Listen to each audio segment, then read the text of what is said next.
नमस्कार, चर्चा लाइव में आपका स्वागत है। मैं हूं प्रभात कुमार। आज के मुख्य समाचार इस प्रकार हैं।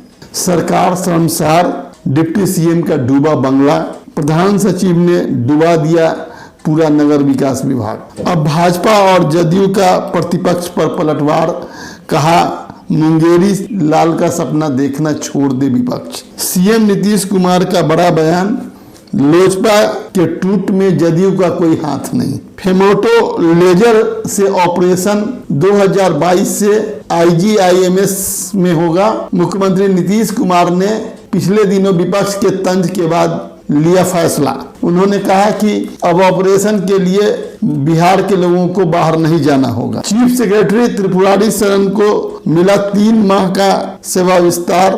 30 जून को होने वाले थे वह रिटायर। अब वह 30 सितंबर तक अपने पद पर बने रहेंगे। पड़ोसी देश बांग्लादेश में डेल्टा वायरस का कोहराम, एक दिन में 108 मौत, पूरे बांग्लादेश में संपूर्ण लॉकडाउन। बूढ़ी गंडक नदी में जलस्तर बढ़ने से लगातार बढ़ रहा दबाव, मुसहरी के राधानगर में फैला पानी। सचिन तेंदुलकर ने की जेमिसन की तारीफ। अब समाचार विस्तार से। पटना में डिप्टी सीएम भाजपा की रेणु देवी के आवास में घुटना से ऊपर पानी लगा हुआ है। पूरा आवास डूब रहा है, जबकि यह विभाग भाजपा के दूसरे डिप्टी सीएम तारकेश्वर प्रसाद के पास है। डिप्टी सीएम ने जो बरसात को लेकर बीते दिनों बयान दिया था कि पटना और मुजफ्फरपुर में जल जमाव नहीं होगा, वह पूरी तरह फेल हो गया है और स्थिति बहुत गंभीर बनी हुई है। जगह जगह शहरों में बाढ़ जैसा दृश्य बना हुआ है। पटना की गली और सड़क और नाले उफान भर रहे हैं। डिप्टी सीएम का आवास इसके पहले भी 2019 में डूबा था और सुशील मोदी के आवास में पानी जमा हो गया था। उसके बाद नगर विकास के प्रधान सचिव की जवाबदेही आनंद किशोर को सौंपी गई थी, जो बिहार सरकार के तेज तर्रार अफसर माने जाते हैं। लेकिन उन्होंने स्थिति इतनी बदतर कर दी, इसकी कल्पना नहीं की जा सकती। यह आरोप अब विपक्ष से लेकर सत्ता पक्ष के नेता लगा रहे हैं। पूर्व नगर विकास मंत्री सुरेश शर्मा की लुटिया डुबाने का भी आरोप उन पर लग चुका है और सुरेश शर्मा काफी उनसे खफा अब भी बने हुए हैं। स्मार्ट सिटी के कामकाज को लेकर भी जमकर उन पर आरोप प्रत्यारोप लगाया जा रहा है। खासकर जिस तरह से बिहार स्मार्ट सिटी में रैंकिंग के मामले में पिछड़ा है, आनंद किशोर की किरकिरी हो रही है। मालूम है कि नीतीश कुमार आंख के इलाज के लिए पटना से बाहर हैं और वह दिल्ली में अपना इलाज करा रहे हैं। इधर शहर की हालत को लेकर एक बार फिर भीषण स्थिति बनी हुई है। इस बीच जदयू के पूर्व नेता डॉक्टर हरेंद्र कुमार ने आरोप लगाया है कि प्रधान सचिव आनंद किशोर ने जब से नगर विकास विभाग का कमान संभाला है, उन्होंने पूरे विभाग की लुटिया डुबा दी है। उन्होंने स्मार्ट सिटी के साथ साथ बिहार एग्जामिनेशन बोर्ड को भी डुबाया है और पूरा विभाग आकंठ भ्रष्टाचार में डूबा हुआ है। फिर भी वह सरकार के काफी प्यारे अधिकारी बने हुए हैं। जल जमाव को लेकर जो भी राशि भेजी जा रही है वह जमीन पर नहीं उतर पा रही है और सरकार उसको सही ढंग से न मॉनिटर कर रही है और न घोटाले करने वाले लोगों पर कोई कार्रवाई हो रही है। इसके कारण इधर कई साल से कई शहरों में पटना समेत जल जमाव शहर में बड़ी समस्या बनती जा रही है। भाजपा और जदयू के बीच सरकार को लेकर टीका टिप्पणी का दौर रुक नहीं रहा है।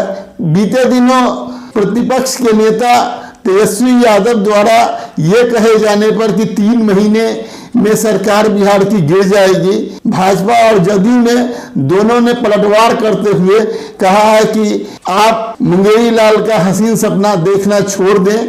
बिहार की सरकार को कोई खतरा नहीं है।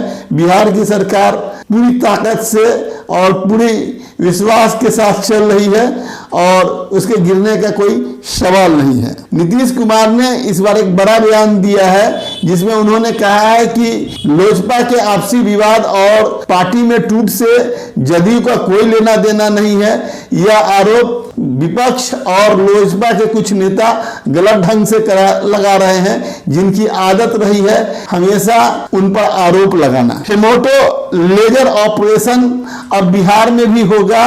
बीते दिनों विपक्ष के तंज के बाद नीतीश कुमार ने IGIMS में इसकी व्यवस्था की है। उन्होंने कहा है कि 2022 तक यहाँ फेमेटो लेजर ऑपरेशन होने लगेगा और बिहार के लोगों को इसके लिए बाहर नहीं जाना पड़ेगा। बिहार सरकार के चीफ सेक्रेटरी त्रिपुरारी शरण को एक बार केंद्र सरकार ने 3 माह का सेवा विस्तार दे दिया है।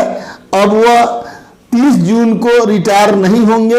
अब उनका कार्यकाल 30 सितंबर तक के लिए बढ़ा दिया गया है। जल्द ही अब उनके बारे में एक नई अधिसूचना राज्य सरकार जारी करेगी। पड़ोसी देश में डेल्टा प्लस वेरिएंट से तबाही शुरू हो गई है। शुक्रवार को एक दिन में 108 लोगों की मौत ने पूरे देश को थर्राकर रख दिया है।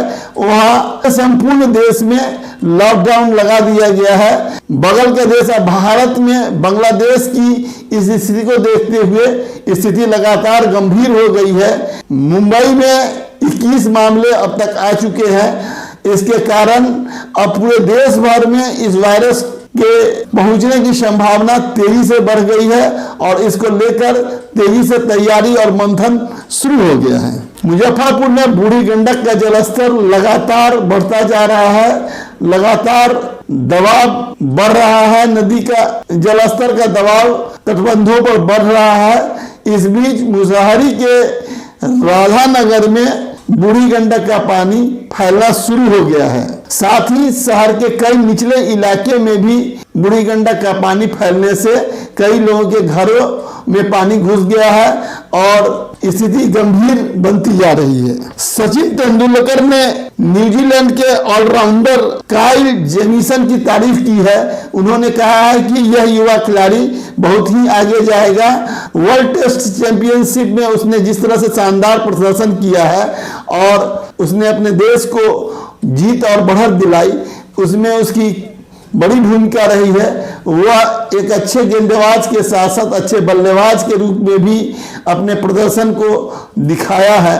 धन्यवाद।